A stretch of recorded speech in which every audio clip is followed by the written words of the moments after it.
Good morning, ladies and gentlemen. Welcome to the Peace River, Manasota Regional Water Supply Authority Board of Directors meeting for October 1st, 2025. Let the record show all commissioners are present. If you please rise for the invocation given by Commissioner Elton Langford, followed by the pledge. Let us pray. Dear Heavenly Father, we thank you, Lord, for being here to meet today, Lord, and to look over the precious resource that you give us, Lord, to look over, Lord. We just pray that we would give you honor in the decisions that we make, and we would help our constituents that use this water on the end game, Lord. The other thing we want to thank you for today is thank you for keeping these storms off of us thus far this year, Lord. We appreciate that very much. Be with our men and women in the military, Lord, that protect us and serve us, and those at home with the police and law enforcement, Lord. We just pray that you keep your hand of protection upon them as they do their best to protect us. We ask all these things now in Jesus' holy and heavenly name. Amen. Amen. To your right. I pledge allegiance to the flag of the United States of America and to the republic for which it stands, one nation, under God, indivisible, with liberty and justice for all. Okay, I'd like to welcome everybody here today, and we have host county remarks. Jonathan Lewis, Sarasota County Administrator. You are recognized, sir. Thank you, Chair, Commissioners. First of all, I want to welcome you all here. Thank you for having your meeting here today. We love the opportunity to host. We do have two county administration commission chambers, but very shortly this will be our only operable one for the foreseeable future while we finish some construction we've got going on. But I'm glad you all are here today. Hope you enjoy the hospitality from our team. I do want to say I've had the privilege in one form or another being involved with the Peace River Authority for more than 15 years. I've been following it a lot longer than that because I was in a GDU community before I went to Northport. And what I think you've seen a transition over the past maybe 10 years or so is really how this has become, instead of some of the angst that really used to be omnipresent, really one of the best examples of local government partnership in the region, if not the state. The thought that you all can be responsible for making sure how our water supply is protected, not for tomorrow, not 10 years from now, not 20 years from now, but for our kids and our grandkids and the people who come after that. So thank you for the work you do. I think it really is a shining example across the state. So thank you and welcome to Sarasota. Thank you. Thanks for those remarks. Yep. I also want to recognize I have one of my colleagues from Charlotte County here, Commissioner Ken Doherty, and former Commissioner Al Mayo. I saw in the crowd, former Sarasota County Commissioner and Water Authority Board member. Thank you for being here today, sir. I hope I didn't miss anybody. Next, we go to changes to the agenda. Mr. Anderson. Thank you, Mr. Chair. We do have one change. We added item 2 to the General Counsel's report. That information was sent out Friday for the board and posted on the website Friday. Do we have a motion and a second to accept the changes? So moved, Mr. Chair. We had a motion by Commissioner Langford and a second by Commissioner Cutzinger to accept the changes. Is there any further discussion? Is there any opposition to the motion? Okay, that passes unanimously. We'll move on to public comments. Any individual wishing to address the board on an item on the consent agenda or regular agenda or an issue that does not appear on the agenda should complete a request to speak card and submit it to the authority's recording clerk. You'll have 3 minutes. Anybody wishing to speak on any consent or regular agenda item or any other item, you'll have 3 minutes. Please come forward, state your name for the record.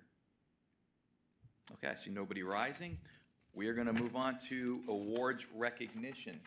And we have Shalina Odegaard regarding the Water Resources and Planning Manager.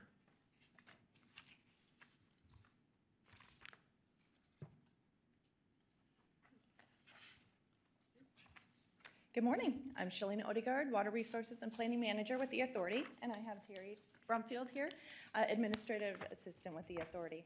For the past 15 years, the Authority has worked closely with Florida Fish and Wildlife to coordinate the annual R.B. Griffin Youth Turkey Hunt. I would like to introduce Jacob Walker and Eric Lewis.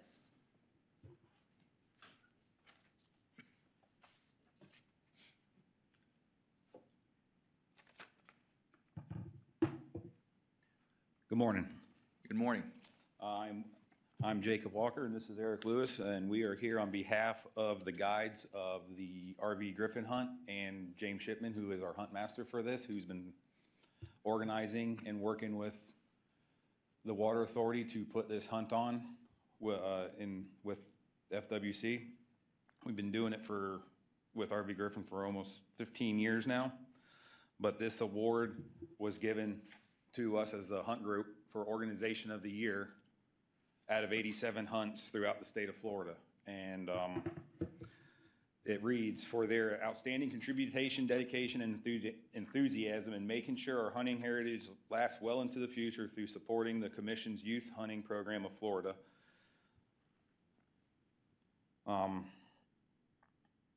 Our volunteers put in a lot of time. It's not something that we just go out, take a random kid and father or son or mother out to go harvest a bird. Our guys will go out weeks before, scout, find these birds, roost them, know their habits, build blinds to accommodate everybody. And when the weekend comes, we meet with our families, talk to them, tell them how the program is going to work, how their weekend's going to kind of look like. And the following Saturday morning, we'll wake up at 4:30 or so and strike out in the woods in the middle of the night and get to our blind, and we sit down and we start talking to them. We educate them on hunter safety, good stewardship of the land, and what we do to get to where we're sitting at right there in that moment, all the scouting, what we were looking for, how we found our birds, how we did this. And as the sun starts to come up, you start hearing all the animals come alive, birds start chirping, the ducks start whistling, the whistling ducks out there come alive, and then you start hearing the gobblings of the gobblers up there start gobbling in the distance, or sometimes right up on top of you, because sometimes you just never know where they end up at in the middle of the night. You'll hear the hens start going, and that's when you can sometimes hear the kids' hearts start pounding in their chest when they start hearing those noises, thinking, oh, good Lord, there's birds right here. This is going to be awesome. Sun comes up, you're sitting there, you're looking at the decoys. That gobbler comes walking out, the kid sees it, he's all full strut, and and they get a chance to harvest that bird.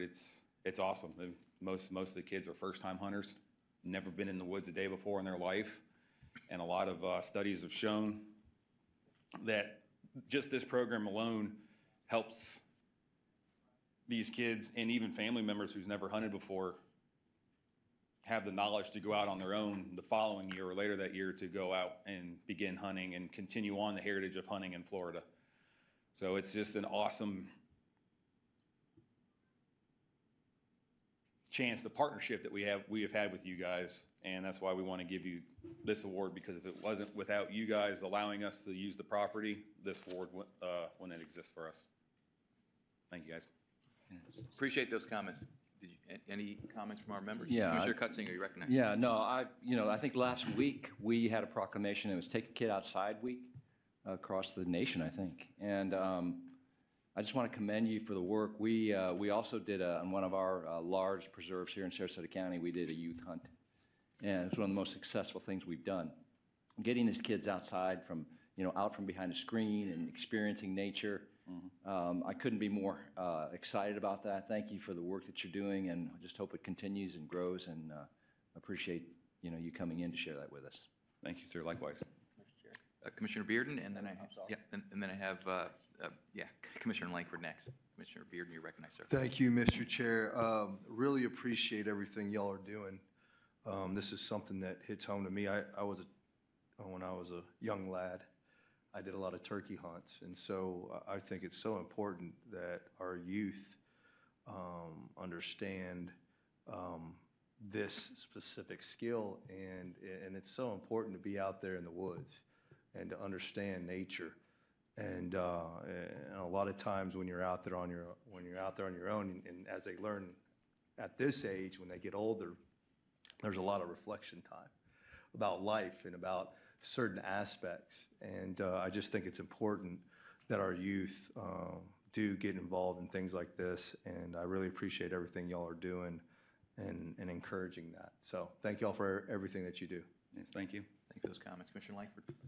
Yeah, I'd just like to say that I think the Osceola turkey should be our national bird instead of the eagle, because they're super smart and, they're not just a dumb bird. And these guys, I commend y'all for what you're doing. It's hard enough to call one in for yourself, especially if you got a little youngster there that's got the wiggles and can't sit still very long. But, I can assure you, for those of y'all who have never been wild turkey hunting, I'm sitting here looking, I think it's 7 different children in this picture, maybe 3 of them's the same bunch, but anyway, all 7 of those kids, if there's all 7 of them, they are hooked on wild turkey hunting for life, I can assure you.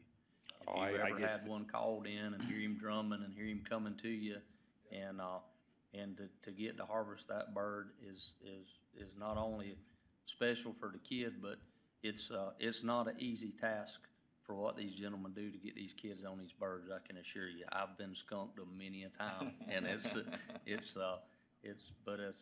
a great thing, and I appreciate that we allow this to happen, and especially with the kids and the FWC and you guys for coming out and doing the work y'all do, because it's not easy. I know it's not, and it takes hours and hours to figure out where those birds are in the whole 9 yards, and then to be able to run that call and talk sweet to him to make him want to walk a mile to come to you is another task in itself. But anyway, thank y'all, and thank y'all for coming and sharing with us today.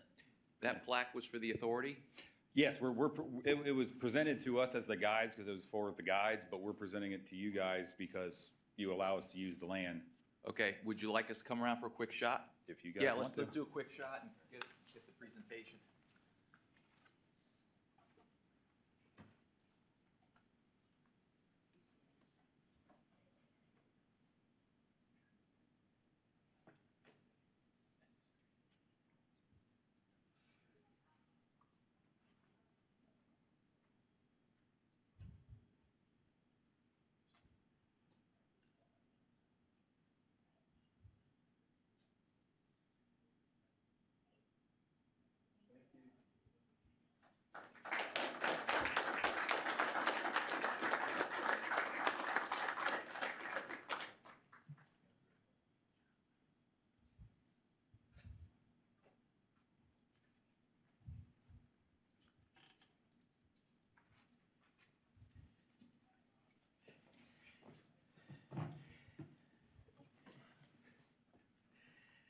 You know, I'm still thinking about that, replacing the eagle with the turkey. Only from DeSoto County would that. Well, think about this now. You don't never see him eating with the buzzards on the side of the road like you do an eagle, and he's smart and he feeds us. So there you go. Well, I think it was on the table at one time, way before our time, but the eagle wound up winning out of the deal. But. Maybe we should add that to our federal legislative agenda. That'll work. Okay, we're going to move on to consent. Does anybody wish to pull an item from consent? If not, I'll entertain a motion to approve. So move, Mr. Chair. Seconded. We have a motion by Commissioner Langford, seconded by Commissioner Cutzinger to approve the consent agenda. Is there any further discussion? Any opposition to the motion? That passes unanimously. We're going to move on to regular agenda, the water supply conditions report.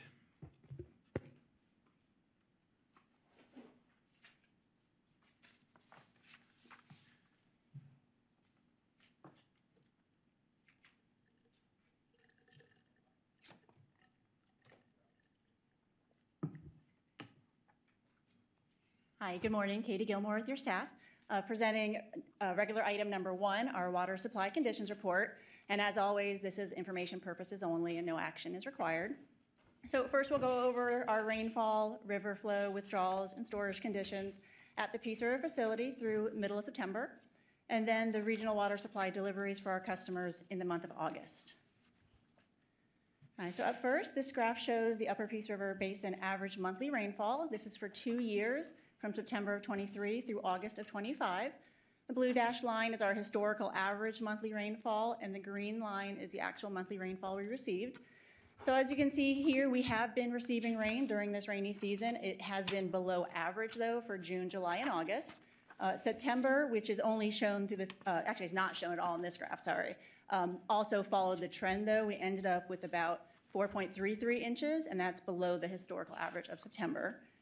As an aside, though, the National Weather Climate Prediction Center is predicting continued above normal precipitation, which is what they were predicting though, but for the next 3 months, October, November, and December.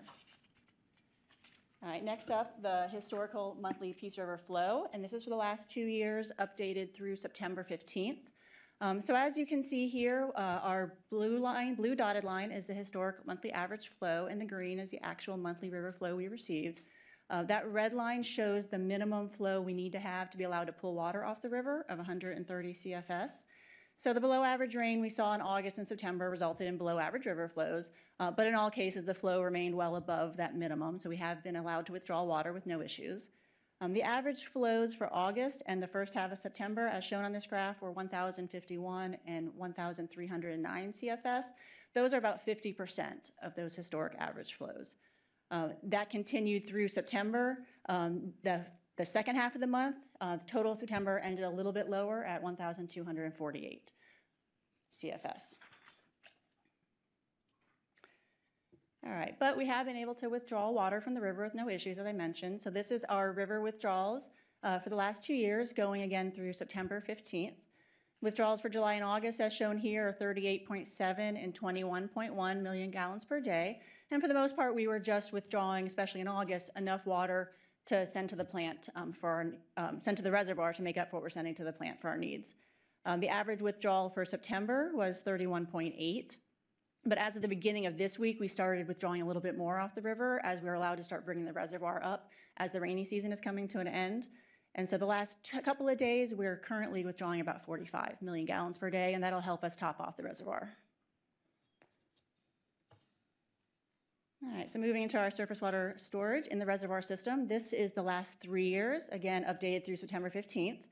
So the continued availability of the river water has allowed us to fill and maintain our reservoir system. As of the date of this graph, we had about 6.45 billion gallons of surface water storage. This is close to the permitted maximum for that time of year of 6.6, which was where we like to keep it. And we're currently right around that same volume, but as I just mentioned, we'll start to increase a little bit as the permitted quantity goes up slightly in October, and then again in November and December as we go into the dry season. In our ASR system, this graph shows you the storage volume for the last 2 years through middle of September. The blue line is the total volume in storage, and the orange line represents the total usable volume, which is about 60% of the total. So ASR was held in storage through August, and we did begin recharging the system September 2nd. So as of the 15th, shown on this graph, about 66 million gallons had been recharged for this season as of that date, bringing the total storage on this graph to 8.74 billion gallons, or 5.2 in usable volume. As of the end of the month, because we were continuing to recharge, the total volume has increased a little bit to 8.8. The plan is to continue to recharge through the month of October as long as the water is available, and the demands allow us to add some extra water into the ASR system. Ultimately, we'd like to get close to about 9 billion gallons. We may get close to that by the end of October. All right, so rolling up the storage in the reservoir system and the ASR system, we can look at the estimated days of supply. So 6.45 billion gallons of surface water storage through September 15th and 5.2 billion gallons of usable ASR storage gives a combined supply storage of 11.65 billion gallons.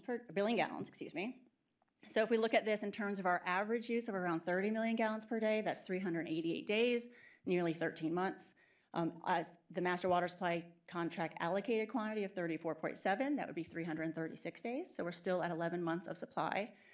With the little bit of increase in the ASR storage and slight bump in the surface water storage, we have gone up by 1 day in the amount of quantities we have available as of the end of this month compared to the September 15th date on this graph. All right, so switching over now to our total regional water production and use in month of August. So this table shows you the authority, our members and customers' water supply capacity and production for the month. The total combined regional capacity of the authority and our customers is 107.3 million gallons per day. For the month of August, we delivered 27.03 to the region. Our members and customers together delivered additional 56.26 million gallons per day, giving us the total production of 83.29 shown here. Of that total production, 3.14 was delivered by Manatee to their non-regional wholesale customers, non-authority wholesale customers, Town of Longboat Key, City of Palmetto, City of Bradenton. So if we exclude those, that brings the total August demand from authority members and customers to 80.15 million gallons per day, and that represents about 75% of that 107 capacity. All right, so going through individually one by one, first up, Charlotte County. So for the month of August, Charlotte purchased 11.95 million gallons per day from the authority, and they self-supplied 0.68 MGD from the Burnt Store facility. So overall, that gives them a total use of 12.63 million gallons per day, which is about 66% of their total capacity. For DeSoto, they purchased 0.78 million gallons per day from the authority and supplied 0.36 from their own facilities.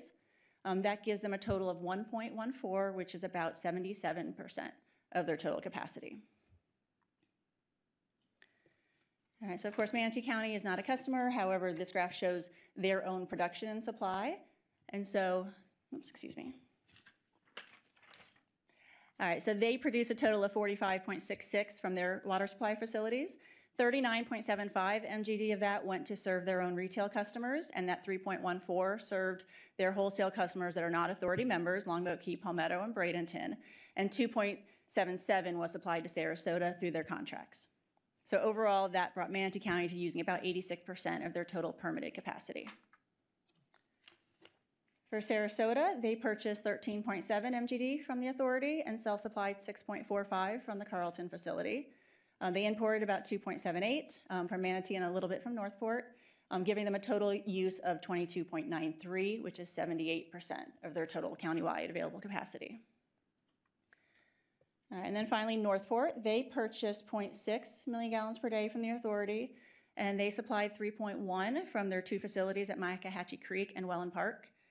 They exported about 0.01 over to Sarasota, giving them a total use of 3.69, and that's about 45% of their capacity. All right, so as you can see here, this is the average annual regional use from water year 2014 through 2024, along with the running 12-month average to date. So this is all regional deliveries to members and customers, as well as non-customers, includes Manatee Wholesale, they're non-customers. As of August, our running 12-month average use of the region was 89.66, which is about 84% of the capacity. If you remove out those non-customers from Manatee, it drops it to 86.1, which is 80% of our capacity. So as you can see here, of course, the continuing trend of increasing year over year has continued. Next month or next meeting when I come back, we'll go over the full water year for 2025 to see some of those differences. All right, and then finally, the breakdown of regional demand from the authority members and customers for the month of August. So again, that total use was 83.29 million gallons per day, which is 78% of the regional capacity. And so that leaves 24.01 or 22% of unused capacity. All right, and with that, I'll take any questions. All right, thank you. Thank you for that report. Next, we're going to move on to legislative priorities for 2026. And who will be taking the lead on that? Okay. Now's your big chance, Commissioner Langford. What's that? The legislative priorities. Oh, yeah. Yes. Get the turkey in Yeah, there. put the gobbler on there. Yeah. Oh my gosh, my eyes are too small for this. That's okay. That's what happens when you get in your 50s, you can't see anymore. I'm like, okay. Hey, when I turned 50, I had to get bifocals. I would say mine started before 50, yes. So my name is Laura Donaldson. I'm a shareholder with Manson Bulvis Donaldson Tanner. Some of you I have not met before, but others I have. I used to be able to come to your board meetings when they were monthly, and I've been doing legislative work for the authority since at least 2006, partially because of my background. With the exception of when I was general counsel with Water Management District, obviously I could not lobby for you since I was a little busy. Before you in your packet is our legislative priorities. I'm not going to, historically I don't go through that. I kind of just talk to you about what's really happening in Tallahassee because that's really more of the fun stuff. And then I have a fun slide that I'm going to just put up. So normally I present what happens during session, but this year we had the privilege of having session go 45 days over. So it was fun times in Tallahassee because the legislature could not agree on the one thing they're constitutionally required to pass, which is the budget. So ultimately, we did get a budget approved, and after vetoes, $117.4 billion. The authority, we did get money in that, and that was great, and we did not get vetoed. Part of the legislative priorities that you just approved in your consent agenda is we're requesting $7 million for the surface water supply expansion project and $3 million for the pipelines, which is what we got funding for. So what's interesting is, right, everything's booming in Florida, tons of money. That's actually not what's happening. The state has, for fiscal year 2026-27, there will be a $3.8 billion surplus, which sounds great. But 2027-2028 is a $1.5 billion deficit, and then the following fiscal year is a $6.57 billion deficit. And so when we had the opportunity to meet with President Albritton, he said instead of hosing, although he was much more polite than that, Senator Boyd, who's taking Senate presidency November 2026, they're trying to do a glide path, which is why a lot of, they're trying to be very cautious about how much projects they're funding, and they're looking at recurring funds because they don't want, back in the recession, it went like here and then we went here. They're trying to give some help for President Boyd. Speaking of soon-to-be Senate President Boyd, his designation ceremony is on the 14th. I know Commissioner Langford, you came up for President Albritton's designation. I don't know who is coming up. Let me know. I get to live in Tallahassee during committee weeks in session, so I am there. In addition, session starts this year in January 13th. First committee weeks are next week. So we have 6 committee weeks. Richard is planning on coming up for 2, I hope. 2, okay. And so it's going to be, hopefully, it's going to be busy times. There's a lot of issues. Politically, there's a lot of, you guys are all elected officials, there's a lot going on, right? We see it in the newspapers every day. In the Senate, as I mentioned, Jim Boyd, who's from Manatee, is being designated, and he'll be Senate President starting 2026. President Albritton, who has been a wonderful supporter of the authority over the years, both when he was in the House and in the Senate, has indicated he's not going to complete his term. And so potentially this will be his last session. Of course, you can change your mind, but that's what we're hearing. The person who's going to be filing for his seat, my understanding, is former Representative Grant, who has also been a huge supporter of the authority. So this is good. Less funds going to be available, but we have people who understand the authority. In the House, there's been a change at our House Appropriations for environmental issues, so that's going to be interesting. They put someone who doesn't have environmental background in that position. His name is, he's a very nice man, Representative Snyder from the East Coast. So it's going to be an interesting experience with how they're going to do environmental appropriations in the House. Finally, I know we have things on the priorities list. Property tax is going to be a huge issue. I moderated a panel last week with the chair and 2 other committee members on property tax reform. It's going to suck the air out of everything. The governor still has not presented a proposal except to say we're getting rid of property tax on homestead properties. Think about how are we going to fund that with less state revenues, right? There's been talks about the state coming up with funding. Medical marijuana continues to be an issue. Open carry is going to be an issue with the latest court decision regarding, especially, I've already gotten clients to change it so that you can't do open carry at fire stations, because although the law doesn't allow someone to open carry into a police station, that is not the case as it relates to a fire station. Property insurance is going to continue to be a huge issue. I'm going to go back. For property tax reform, I know the authority doesn't levy ad valorem, but the Water Management District does. And historically, the authority gets a significant amount of funds from SWIFT fund. That's going down, and depending on what they're going to propose, and they will propose something. Chair Overdorf has told me they don't know what it's going to look like, but they are going to have something on the ballot, no matter what. Hopefully, there's a couple of different things that they're looking at from a ballot standpoint. They're also looking at changing how properties are evaluated. And ag exemptions is going to be something, because apparently what I was told, in one county, you have to have 6 cows per your parcel or per acre, and you have to have 8 cows in another county. They want to look at some consistency. But it is going to have an impact to SwiftMud. And this is significant because SwiftMud's decreased their funding for projects over the last 5 years. Finally, Doge is a huge issue. Obviously, I know some of you have gotten to experience Doge or gotten the letters from Doge.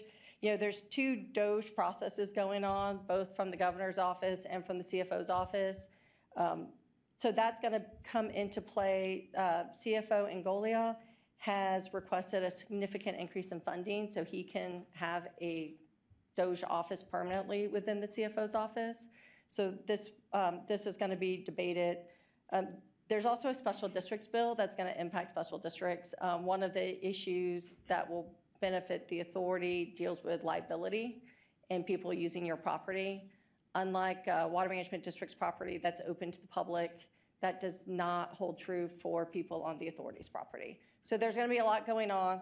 But with all of that, beyond the actual real issues, there's political issues going on between who's going to be running for CFO, the governor, and the Attorney General's office. And all of that will play out in Tallahassee.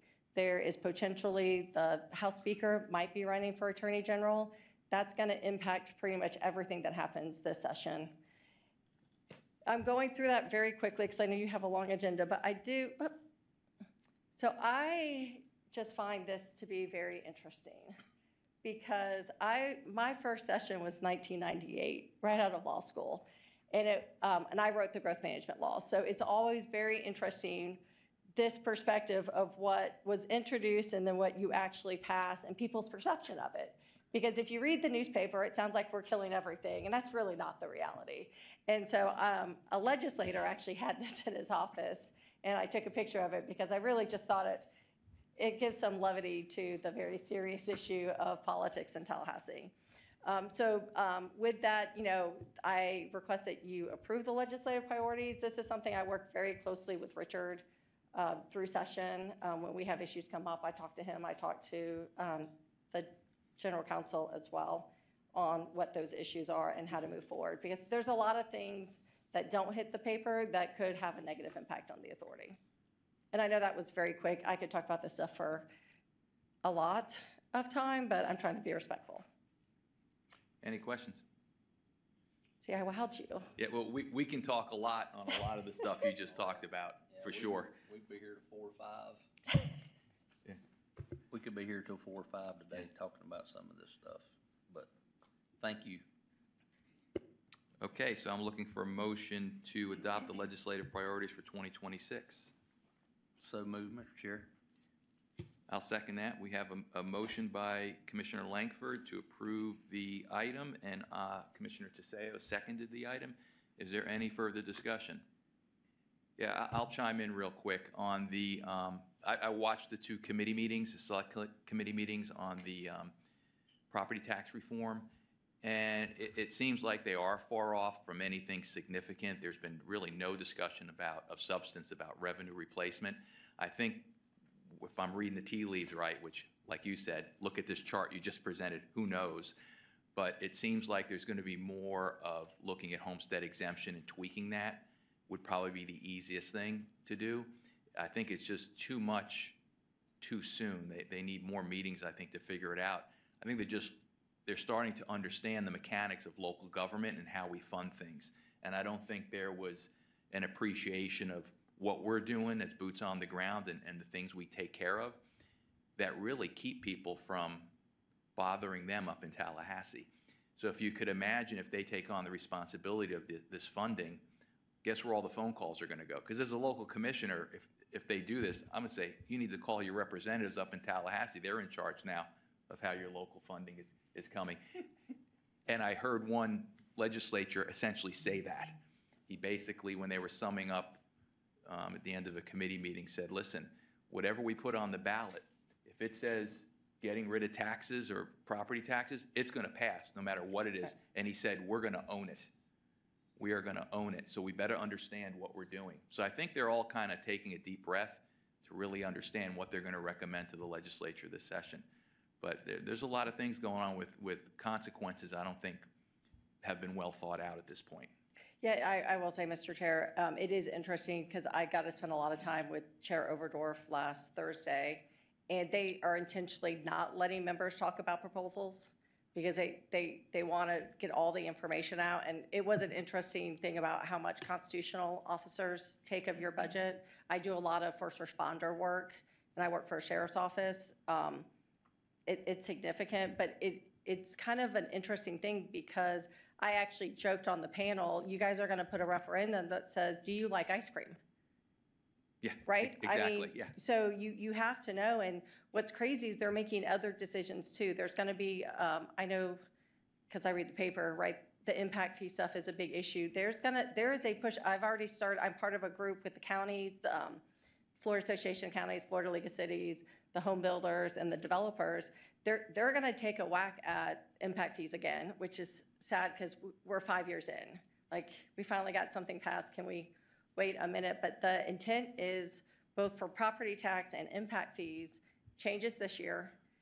The constitutional required Tax and Budget Reform Commission starts soon, in my world, soon. And so there will be other things. So they really are looking at the short, which is 2026, and the long, which is 2028, from this financing issue. So it is going to be, it's going to be very interesting, and there's so many unintended consequences, right? Because like from the authority standpoint, okay, but yeah, it impacts you if SwiftMud's budget gets killed because they're going to increase the property tax exemption, again, like do a super exemption. Yeah. So, and they are looking at making sure that governments can't find sources elsewhere. Yes, so it was funny because this thing has kind of morphed from, get rid of property taxes to, well, we're not going to touch the schools. We're not going to touch public safety. Well, in Charlotte County, about 75% of the ad valorem dollar goes to schools and public safety. We get about 18 cents on the dollar locally for our general fund, infrastructure, things like that.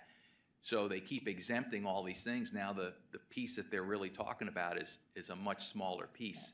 So it's how this thing has evolved is, really yet to be seen because they're still talking about it. Yes, Commissioner Langford, you're recognized, sir.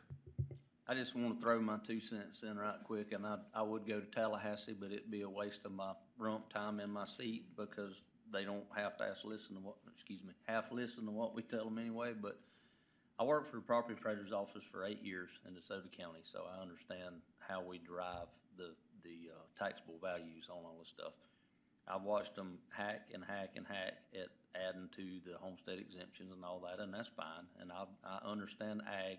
There's a statute, 193.461, that's written on ag. As far as if the property appraiser wants to say this is his deal, that should be his deal. In other words, we never done that. It was a bona fide good faith commercial use of the land.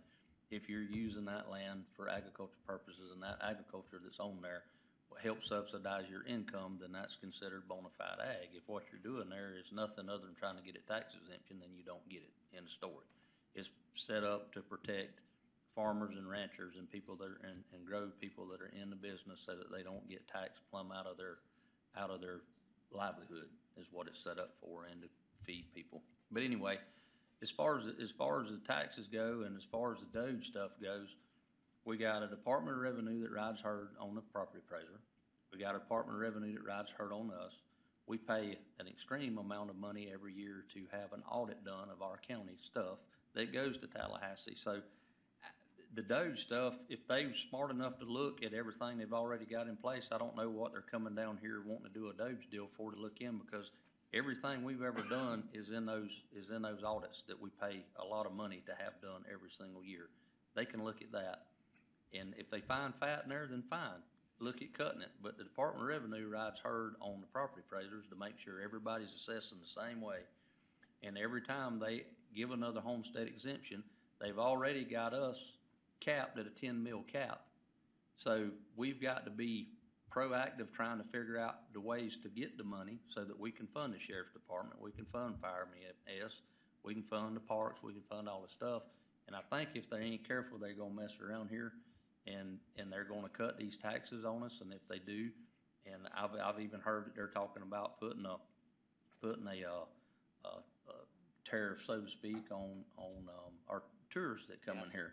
Well, if for whatever reason tourists get tired of coming here, where's the money gonna come from then? So sometimes it's best to leave a sleeping dog sleeping than it is to poke him and wake him up. But that's just my 2 cents worth on it, because I don't see, and who's gonna say how much money you get, how much money I get, how much money Cutsinger, how much money we all get, who's gonna divvy all that up? And so I don't know. Yeah.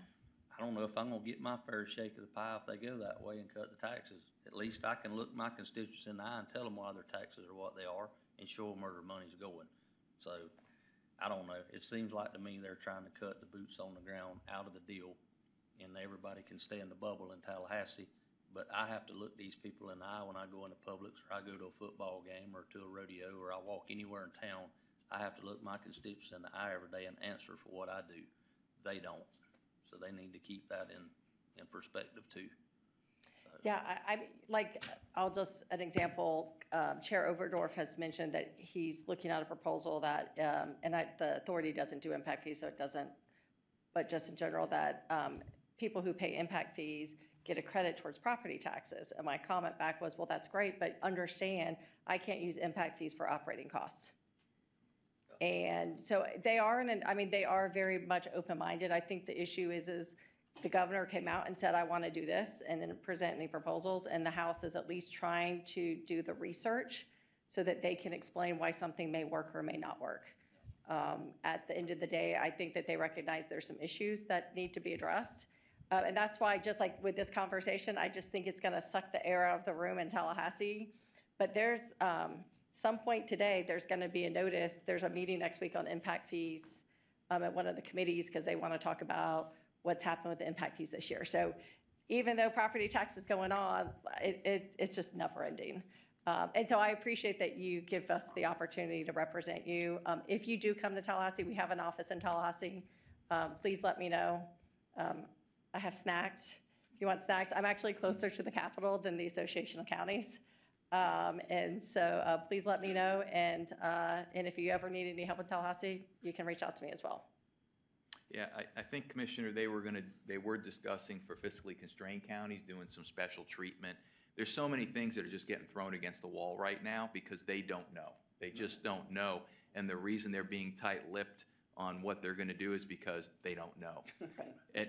And this is coming from, as you said earlier, from a body that couldn't pass their budget on time, a balanced budget.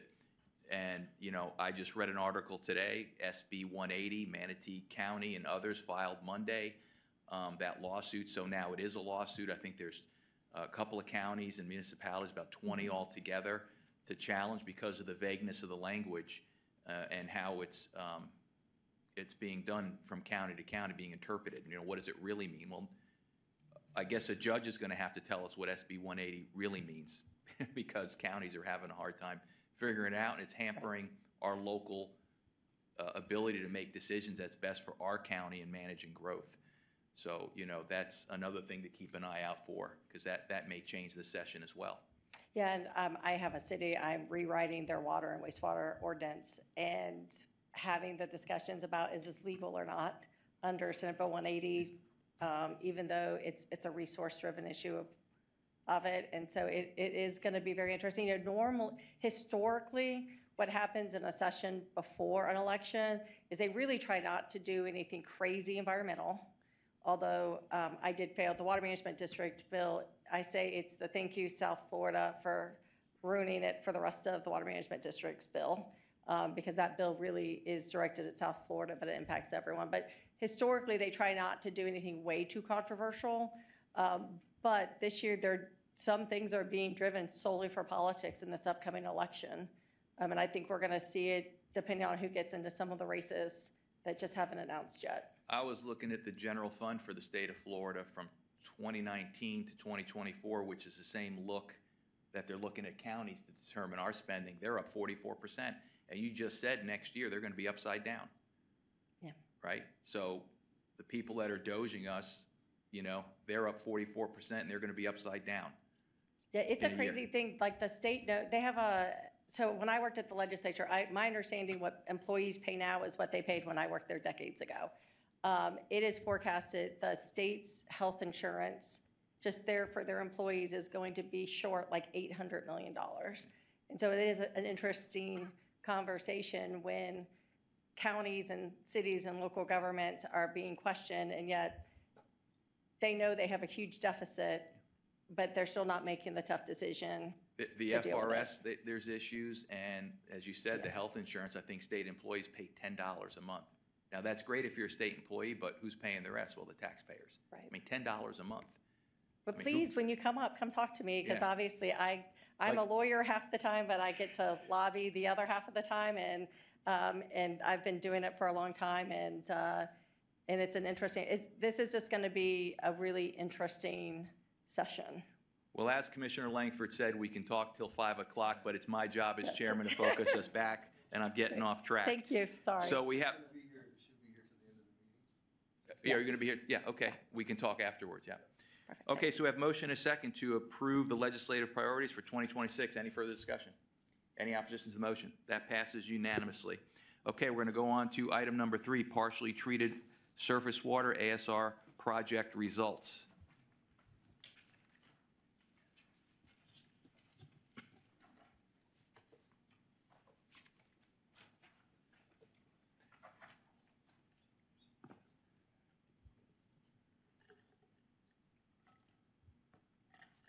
Thanks, Mike. Good morning, Mr. Chairman, members of the board. Jim Guidi, your Director of Water Resources and Planning. I'll be presenting the results of our partially treated surface water ASR project study. And this is for informational purposes, no That board it is. action. I'm sorry, yeah, absolutely. So for just an overview of what you're going to be seeing, I'll be presenting just a history of our partially treated surface water, why we've been pursuing it over the last decade. The AECOM team will provide a high-level overview of the study efforts and related efforts to the pilot study itself and results. They will also give you an idea of their conclusions on feasibility. We're breaking that out under kind of 3 subject headings there: regulatory feasibility, technical, and economic feasibility. The team is here today. We have Ron Cavalieri with AECOM. He's been the project manager. We'll also have Stephanie Ishii, professional engineer with Hazen and Sawyer, who's been the lead for the Hazen portion of the team. Will be presenting on behalf of the team after I'm done with a brief overview myself. And we've also have a representative of ASRS here today. They've been the hydrogeologic lead and also have assisted us with the regulatory elements of UIC.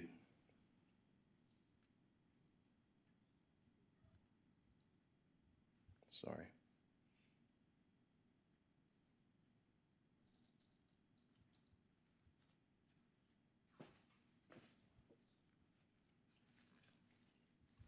Okay, just a background as to our system out there. We've been operating ASR at the Peace River facility for over 40 years. It's a critical storage component of our water supply system, as you know.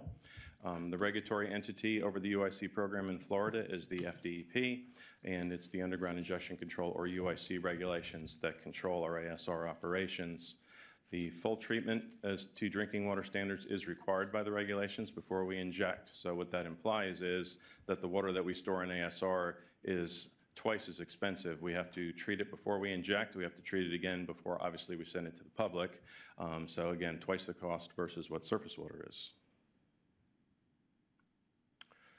So in the mid-2010s, FDEP sent a message out to all the utilities and the water management districts as well that they were willing to consider site-specific and case-specific demonstration that you could actually do partially treated surface water to accomplish the storage objectives. And we were allowed to try and make an effort to do pilot studies to show that if indeed we could do that on a case-by-case basis, they would actually allow us to just do partially treated surface water rather than fully treated surface water for ASR.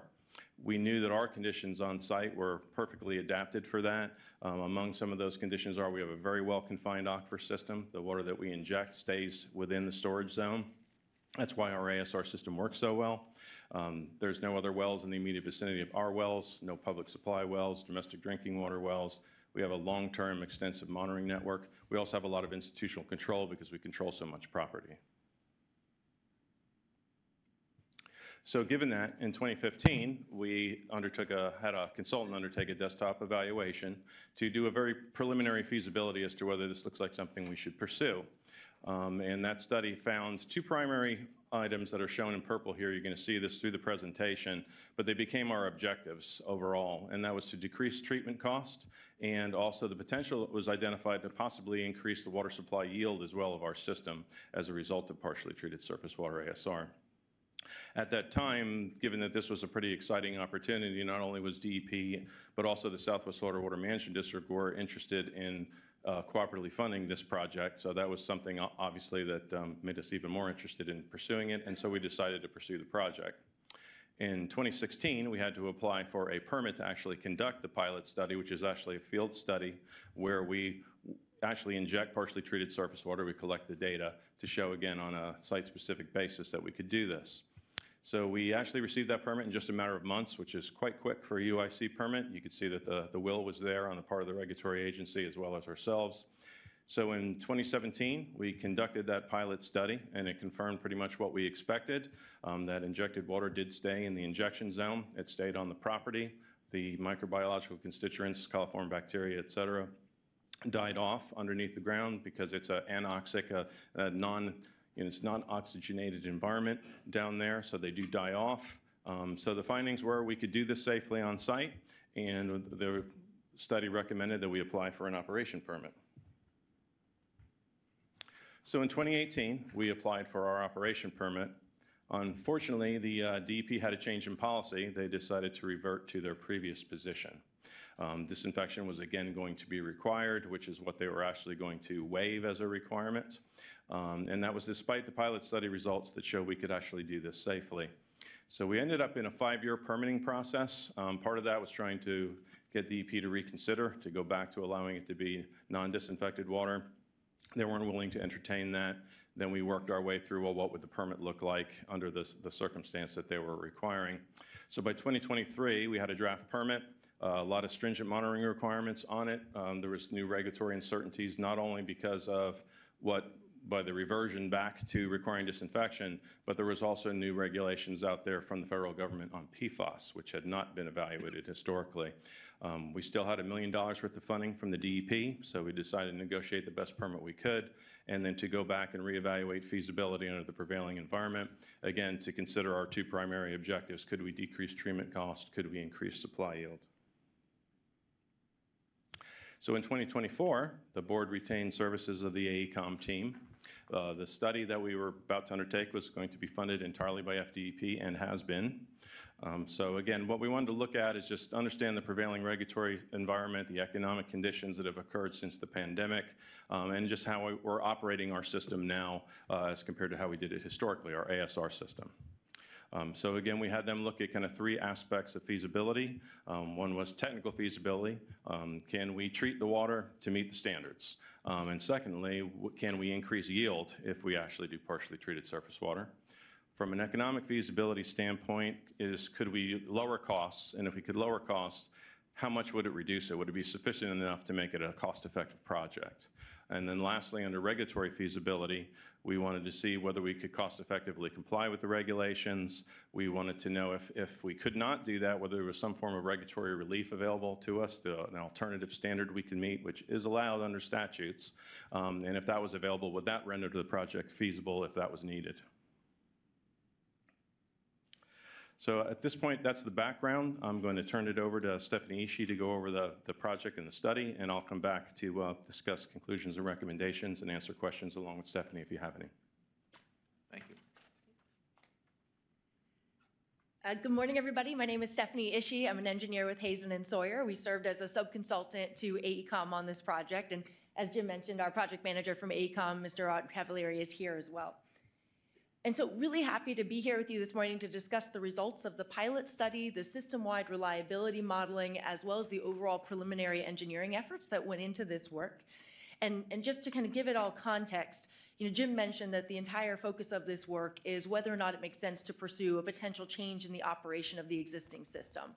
And so just as a reminder, the existing system operates such that raw water withdrawals from the Peace River go to the above-ground reservoir system, Reservoir 2, Reservoir 1, in the future also inclusive of Reservoir 3. That raw surface water goes to the water treatment facility and then, of course, ultimately distributed to customers.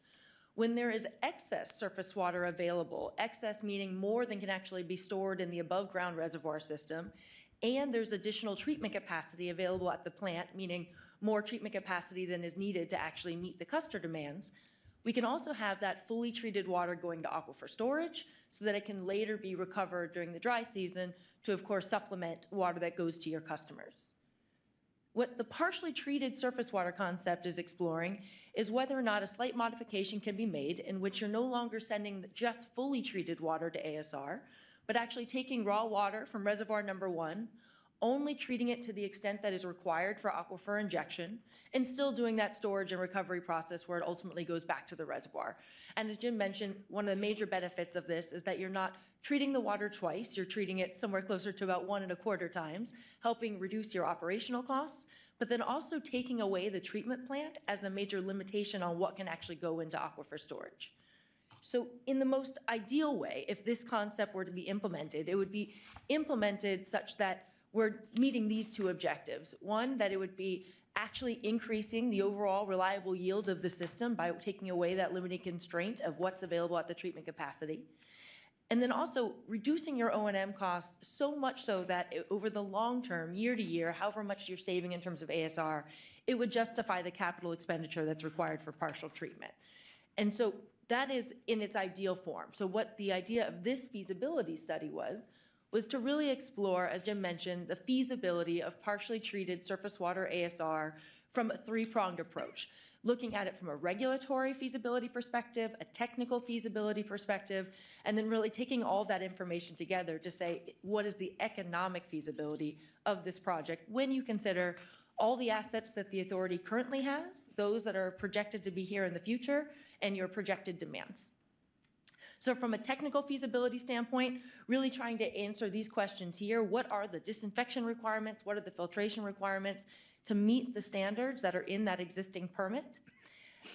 Also included in technical feasibility is whether or not when you look at the actual long-term operation of the system, again, is there a system-wide reliability benefit?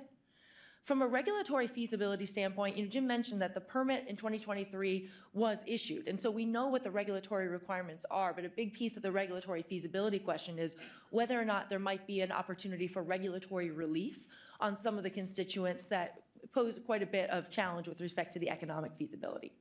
And then lastly, as I mentioned, for economic feasibility, the main questions here are, will treatment costs be lowered, but more importantly, will they be lowered so much so that it makes sense to go forward with partial treatment capital investment? So I'm going to start off with the regulatory feasibility branch here.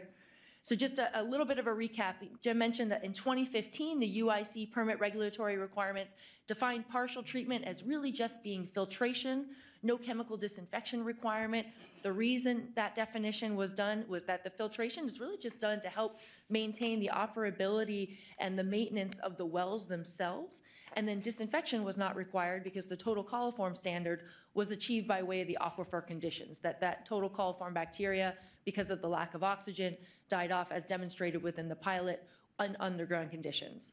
Fast forward to 2023, that definition of partial treatment slightly updated, meaning that disinfection was also included, meaning that that total coliform standard needed to be met at the point of injection, so we have to actually exercise chemical disinfection, no longer relying just on those underground conditions.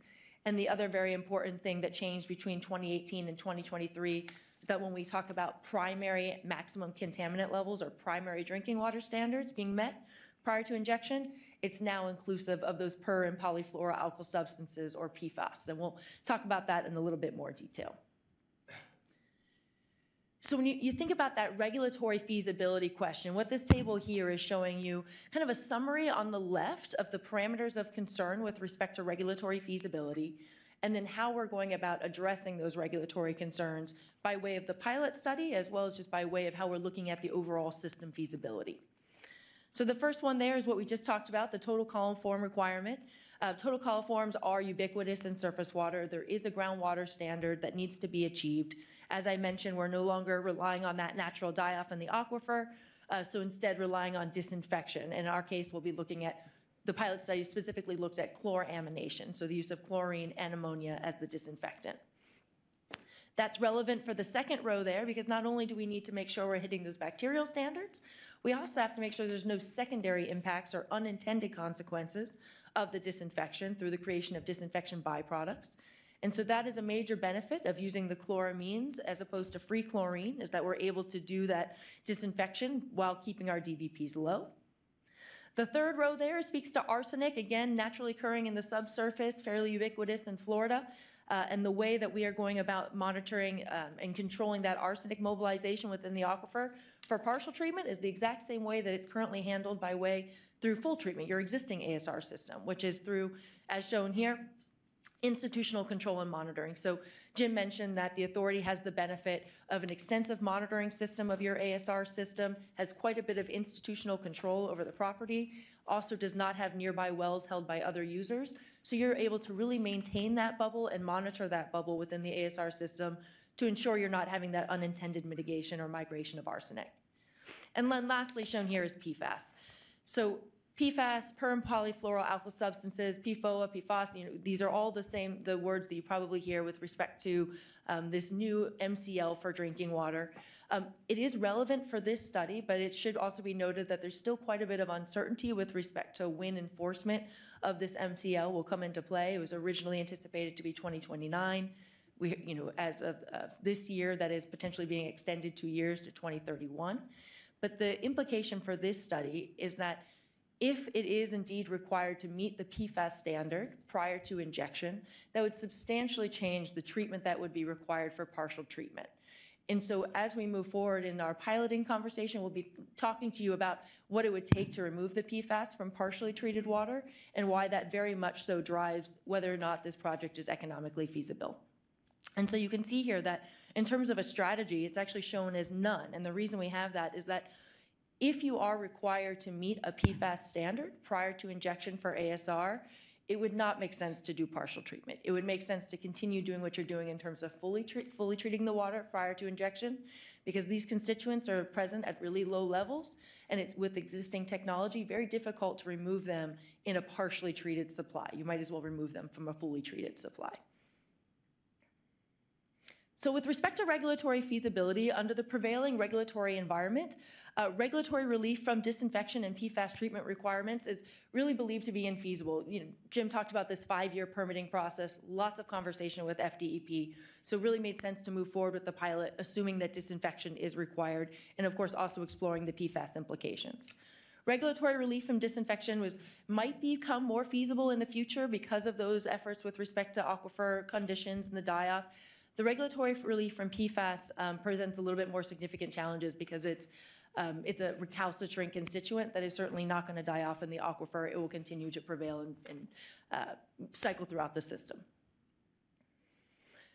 So, summary item with respect to regulatory feasibility. Can we comply with all the permits requirements and applicable standards? The answer is yes, and you'll see that in the pilot results as well. Is regulatory relief required? Again, the answer is yes, specifically with respect to PFAS. And is regulatory relief available? The answer right now is no. So then how does that inform our questions of technical feasibility? So the main objectives with respect to the exploration of technical feasibility are shown here, are can we actually meet that total coliform standard of 4 coliform units per 100? Can we comply with all of our water quality standards that are required for aquifer injection? And then ultimately, can we do all of that in a sustainable manner? Meaning, can we do it with treatment technologies that can actually be operated on a day-to-day process when you consider their cost and complexity?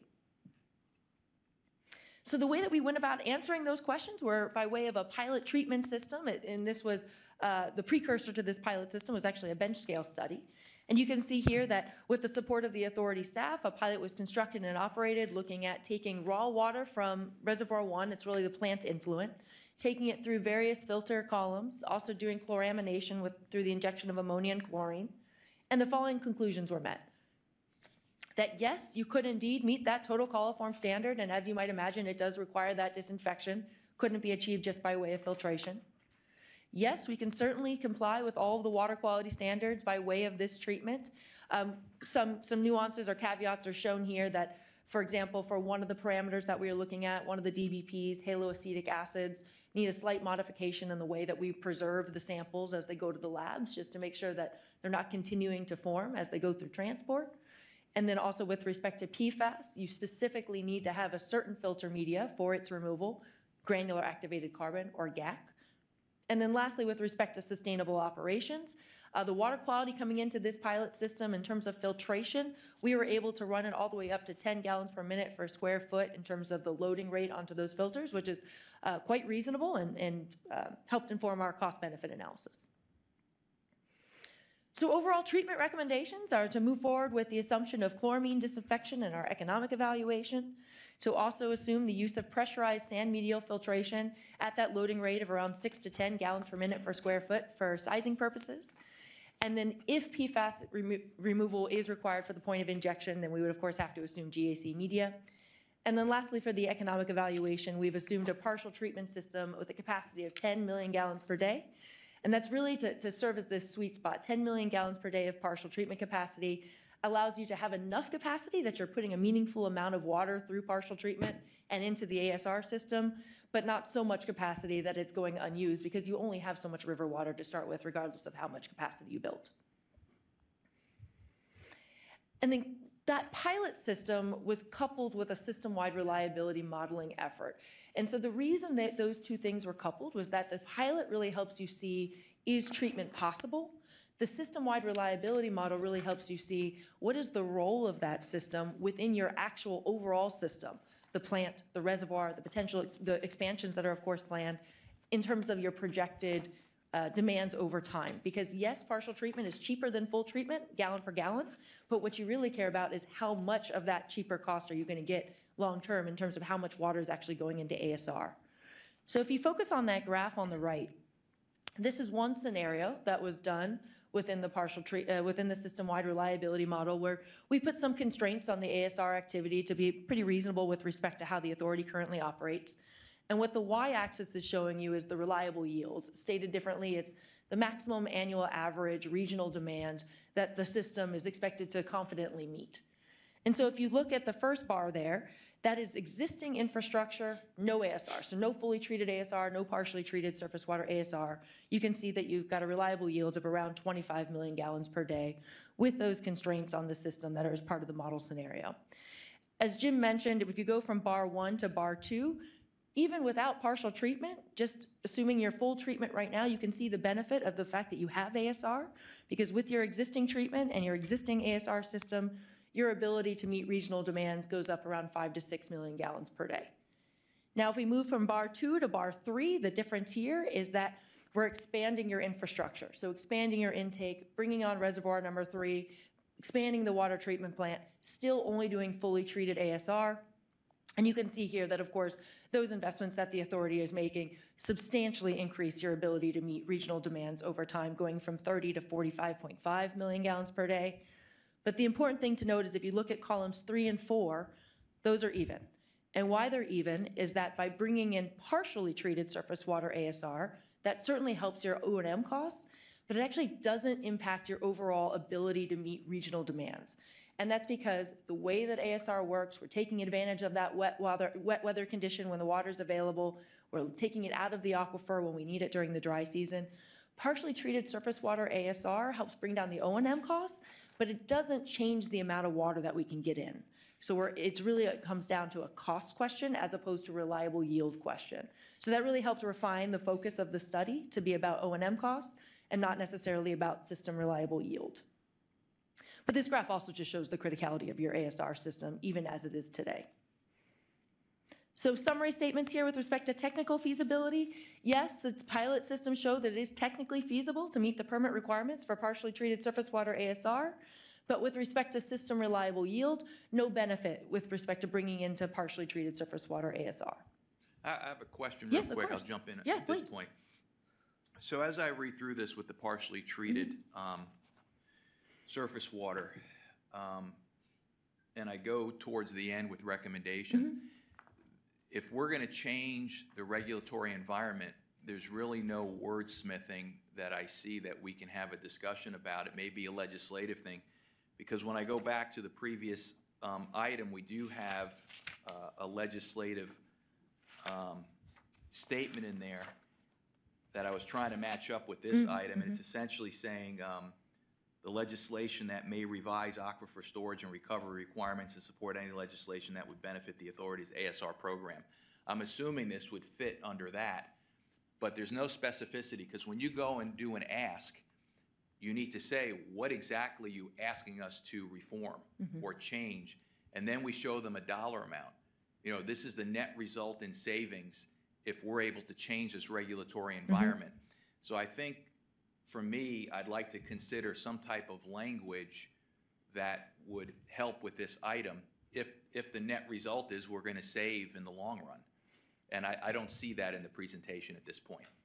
So can I answer that question Yeah, yeah. after you see the values for the economic feasibility study? Because I think the response to your question very much so depends on, there's some implications to your question with respect to even fully treated ASR. There's some policy changes and regulatory changes that can help out with the cost benefit of your existing ASR system.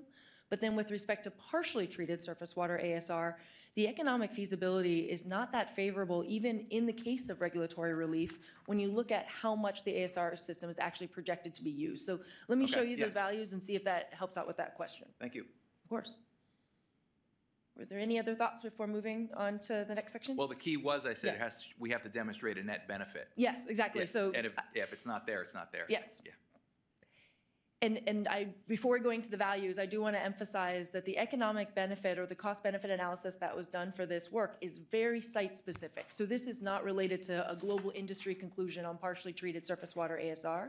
It's with respect to all the assets that the authority currently has, the assets that are currently projected to be available within the future in terms of Reservoir 3 and the expanded plant, and what the role of the ASR system then becomes.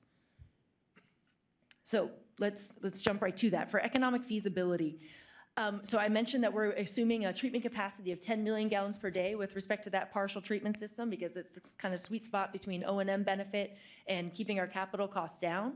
We are also including the disinfection unit process of chloramination to address those total coliforms.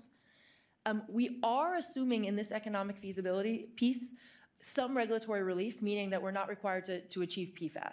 And the reason we're doing that is if you were required to achieve PFAS, or the per and polyfluoroalkyl substances prior to injection, there would be no point in going forward with partially treated surface water ASR, because the O&M of that would actually be higher than your fully treated cost.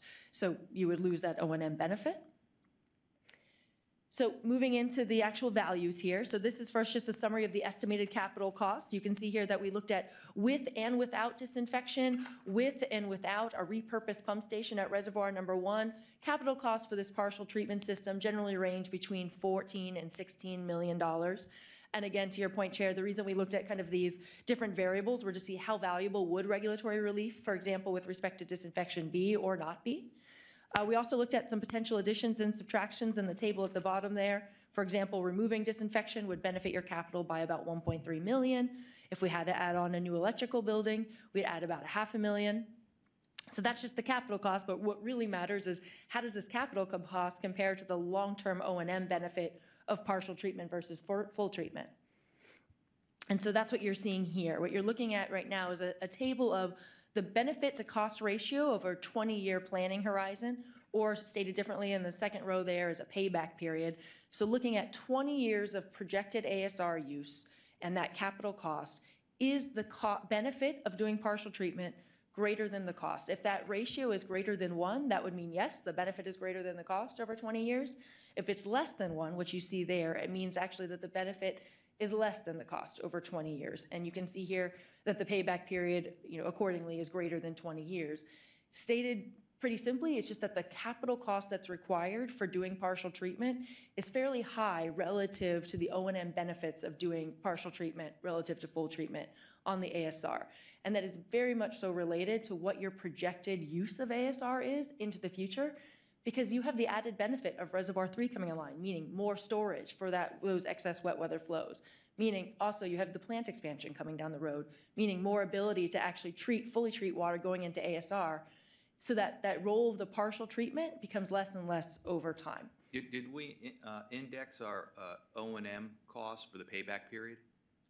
Did we Yes. index that? That's all indexed for the payback period? So the payback period is basically inclusive of what your existing full treatment costs are, additionally what they are projected to be with the need to remove PFAS from the fully treated water going to customers relative to that partial treatment cost. Well, I mean operations and maintenance. So obviously those things index, they go up every year. I hear So you. I didn't know if the O&M was indexed over the payback period. The O&M is really specific to power and chemical use. So not looking at, so because it would be a partial treatment system in close proximity to the authority, we did not assume like another FTE or Okay. that type of additional O&M cost. Okay, thank you. And so all that information together basically brings us to the third prong of this feasibility study, which is saying that are there cost savings gallon per gallon of partial treatment versus full treatment? Certainly the answer is yes. But are there long-term cost savings when you consider how much the ASR would actually be used relative to the capital cost of partial treatment? The answer here is unfortunately no. And is the payback period acceptable? No. And importantly, that no is a no even if you had regulatory relief with respect to PFAS, even if you had regulatory relief with respect to disinfection for the system configuration as it is right now. So with that, I'm going to turn it back over to Jim for a wrap-up.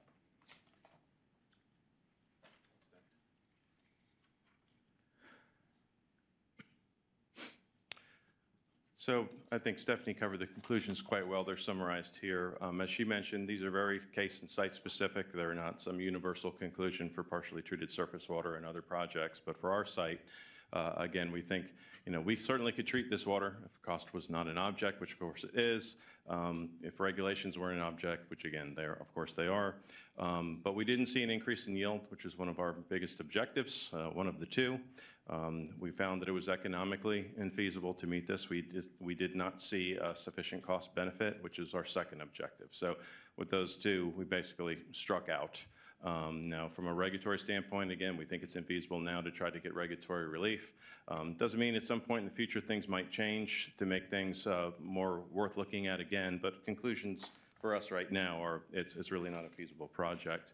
Our recommendations would be we owe DEP a report, which we will provide to them.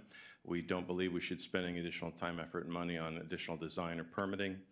We certainly believe we should monitor and public policy issues related to partially treated surface water, ASR in general. As the chairman pointed out, we're always engaged on those issues and will remain so. We will definitely are always supportive of streamlining of regulatory requirements if they're appropriate. And lastly, we just think we should continue to keep an eye on what our treatment costs, operational considerations in the long run. As Stephanie mentioned, we've got another reservoir coming. The fact that we've got two very large reservoirs now, we rely on ASR a lot less than we used to. Does not mean 10 or 15 years from now we don't go ahead and add more ASR and it becomes more important. But where we are right now, this would be our recommendations.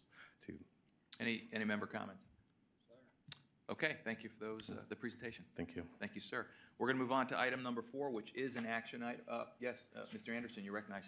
Yeah, before we get to item 4, I just want to, with respect to your question on the legislative priorities, Laura didn't address it specifically, but there is a bill being worked in on the House with Representative Connerly that addresses the ASR issue. And if you want her to speak to it, I know she worked with Representative Connolly, gave him some information on ASR.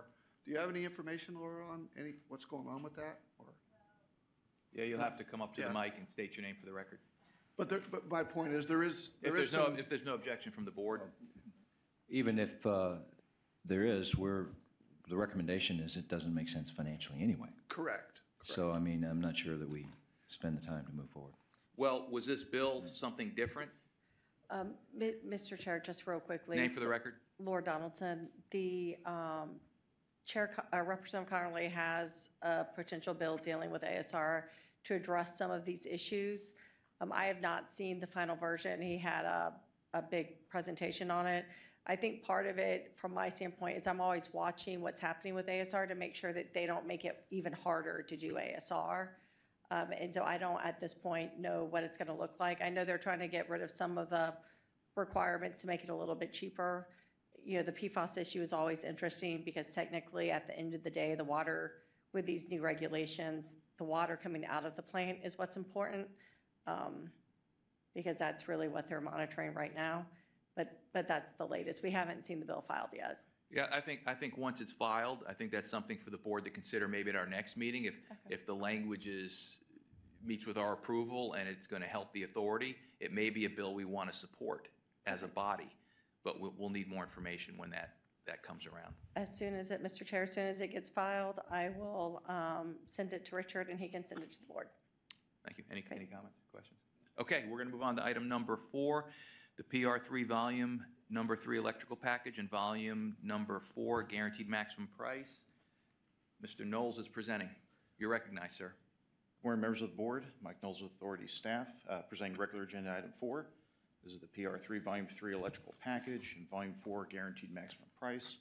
As Commissioner Taseo mentioned, there will be a motion for consideration of an amendment to our construction manager at risk, Archer Western, at the conclusion of this presentation.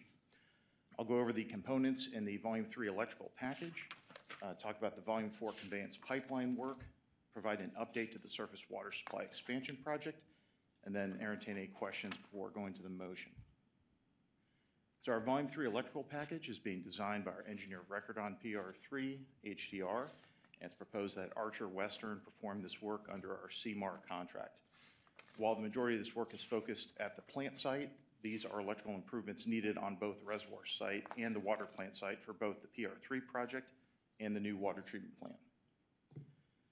So focusing on the water plant site, where the majority of the work is taking place, this is next to our filter press, and this work includes medium voltage transformers, new standby generator, fuel storage tank, electrical switchgear, and a new electrical enclosure. The cost for this under a guaranteed maximum price amendment is $25.3 million, and $2.175 million of that is contingency and owner's allowance, which, if unused, is credited to the project. The volume 4 conveyance pipeline is the 84-inch diameter pipeline that will feed reservoir number 3. It is, volume 4 is located north of Kings Highway, adjacent to the trails on the RV Griffin. And it's about a 1-mile stretch of 84-inch diameter pipe and some 48-inch diameter pipe. This also is being designed by our engineer of record, HDR, and proposed to be constructed by Archer Western under our CMAR contract. The pipeline has already been, the material has already been procured through an ODP process, with Northwest Pipe being the low bidder.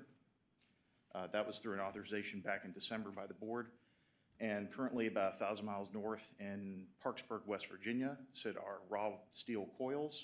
Each of these is about 30 tons. And altogether, there's about 1,100 tons of raw steel that is earmarked, stamped for Peace River Regional Reservoir number 3. Due to start production soon and being delivered to the site late December, early January. Our construction manager at risk has been working on the cost estimate at the different stages of design for this project. About a year and a half ago, they were about $14 million at the 60% level. About 9 months ago, they were at $13 million for the 90% effort. And we are at $15 million now for our guaranteed maximum price for the construction component of the 84-inch pipeline. Some value engineering that was implemented on this included the owner direct purchase of that pipe, which saved about $350,000 in sales tax. And we are still looking at additional value engineering options, the opportunity to potentially use on-site soils to bed that pipe if the soils turn out to be acceptable, and that could represent a savings anywhere between $1 and $2 million. So again, the construction component of the volume 4 work is about $15 million, with the supporting costs for project management, insurance, bonding, contractor fee, as well as contingency and owner's allowance. The total GMP for that portion is $22.3 million. So the surface water supply expansion project, again, is our project to meet the 18 MGD of additional allocation to our customers and members, and that's comprised of both the water treatment plant that's being built, the 2 water plants, and the reservoir, PR3. So update on this, The early works package was approved for Warren Smith. They are currently out there surveying the site for about 40,000 cubic yards of fill that will be put on site to preload the area underneath where the water plant will be built. And we are working on our GMP for construction and intend to bring that to the December board. For the PR3, currently out to bid is volumes 1 and 5. Volume 1 is a 9 billion gallon reservoir. Volume 5 is the on-site mitigation associated with those impacts. This presentation was put together before our last addenda that went out, so the bid due date is actually a week following this date that's shown. We intend to bring those bids and a recommendation for award to the December board meeting. Volume number 3, the reservoir pump station, is currently under construction, thanks to the board approving early works in April, and again, the final design and construction contract in August. And then for consideration today are the volume 3E or 3 electrical package, as well as volume 4 84-inch pipeline. We intend to bring construction progress updates to the board, and we can present any information the board's interested in showing, but just a general progress of our projects underway for the surface water supply expansion project based on percentage of budget expended. We're about 5% of the way into volume 3, volume 3E, and that's the reservoir pump station and electrical components. For the Peace River facility expansion, about 2% into the project. For our volume 4 conveyance pipeline, because we have cut the purchase order for the owner direct purchase of that pipe, considering it, we're just starting off, so we're considering that 1% of the way in. And then again, in December, we're looking to bring back the recommendation for award for volumes 1 and 5.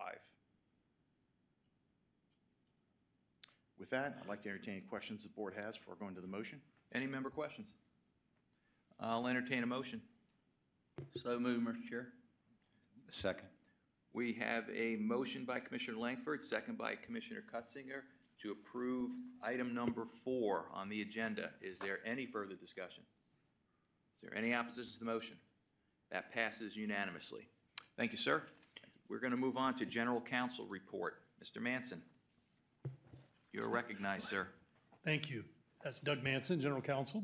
This is the first item is the contract. I have a continuing contract, I call it, that we've been renewing for every 5 years, and it comes up this time. In addition to that, there are some changes going on at the firm, which I take account of in the contract. Our firm is going to, as of December 31st, we're going to quit being a professional association, and we're going to be still the same lawyers, but we're breaking into separate firms. I'm going to have my own firm. Ms. Donaldson is also having her own firm, and Tanner and Heater are going to form their own. And that's basically the folks, and Mr. Miedendorf has already formed his own firm. He was of counsel with us. Those are the people that have been doing the work for the authority. So what I proposed in the contract, the biggest change is just that one paragraph that would allow me to continue to work with the lawyers we've worked with under the budget that's prescribed in the contract at the same rate of $250 an hour. So I enjoy working for you. I want to continue doing that. This is a 5-year contract. I will say probably won't be a renewal of the 5-year contract 5 years from now. That will probably be my retirement date. So we are working to have, this will be a transition period over the next 3 to 5 years. I've promised Richard from the very beginning that I will stay here till the reservoir is done and anything is done that's there. So, but I'm absolutely trusting in Mr. Knowles that we will not be, we'll have the reservoir completed before the 5 years. So, And what if there's delays? Is there something in your contract that says you stay on? yeah, I have promised that I will stay on till it's done if it's not deleted, but within Okay. reason, Mr. Knowles. Any questions for Mr. Manson before we have a motion? Okay, I'll entertain a motion. So moved. Second. Okay, we have a motion to approve the Peace River Manasota Regional Water Supply Authority Agreement for legal services with Manson, Bolvis, Donaldson, Tanner, PA. Is there any, and the motion was made by Commissioner Langford and seconded by Commissioner Bearden. Did I get that right? The other way I had it the other way. The motion was made by Commissioner Bearden, seconded by Commissioner Langford. I've been told I have to call out the motion maker in second, so I'm doing my best. Is there any further discussion? Any opposition to the motion? That passes unanimously. Okay, we're going to move on to item number 2, the Phase 2B Regional Interconnect Purchase Pipeline. We had this as an agenda, added item to the agenda because this is good news. On September 24th, the court entered a stipulated taking order, which was for the taking of a piece of property we need for Pipeline 2B for Charlotte County. So this allows us to take the last piece of property necessary to be able to complete the pipeline. This is a proceeding that's a quick take. So you deposit with the court this stipulated amount that the parties agreed to, which is $200,632.74. And this will be followed by a mediation next week. And if it's not resolved at mediation, there'll be a trial on the amount. In a quick take, in order to get the property, all you have to do is deposit this agreed upon money in the account. We now own the property. Then the valuation portion of the trial continues until it's resolved. Now we need to move forward on this portion to keep the project on schedule. So I'm here asking you to approve the payment of the I think the motion says it, the $200,632.74 in order to obtain the easement and the temporary construction easement as stated in the motion. Is there any questions for Mr. Manson? Do I have a motion? So moved, Mr. Chairman. Seconded. Okay, we have a motion by Commissioner Langford and seconded by Commissioner Cutzinger to approve item 2 on the General Counsel's report. Is there any further discussion? Is there any opposition to the motion? That passes unanimously. That brings us to the Executive Director's report. Nothing further today, sir. Okay, and routine status reports. They're just in there for the record, should anybody have any questions. Okay, we're going to go to board member comments. I'll start to my left. Commissioner Langford. I have none, sir. Commissioner Cutzinger. Glad to have it at our house here, and we'll be glad to welcome it back anytime. Okay, thank you. Thank It's a you. pleasure being here. Short drive for me, I think one of my shorter drives. 5 minutes for me.